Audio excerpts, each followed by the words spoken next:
అలాగే నా మీద సామాజిక మాధ్యమాల్లో కానీ వైసీపీకి అనుకూలందరూ రెచ్చిపోయి పిచ్చి పిచ్చి వాగుళ్ళు వాగితే మర్చిపోయే వ్యక్తిని కాదు, అది కూడా గుర్తుపెట్టుకోండి. సజ్జల రామకృష్ణారెడ్డి గారు ఒకటే చెప్తున్నా, మా అన్న చిరంజీవి గారి జోలికి రాకు నువ్వు. అజాత శత్రువు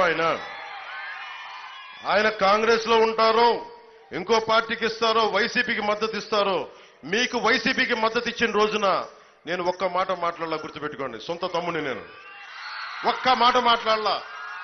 3 రాజధానులు పాపం మంచిదే అని ఆయన మీరు ఒప్పిస్తే ఆయన పాపం దానికి అనుకూలంగా మాట్లాడారు.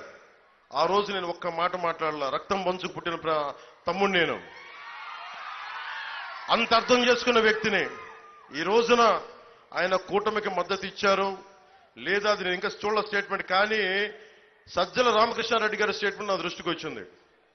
సజ్జల రామకృష్ణారెడ్డి గారు, మా అందరి ట్యాక్స్ రూపంలో నువ్వు డబ్బులు తింటూ, ఈ మధ్యన కేంద్ర ఎన్నికల సంఘం కూడా చెప్పింది మీరు పార్టీలకి మాట్లాడకూడదని.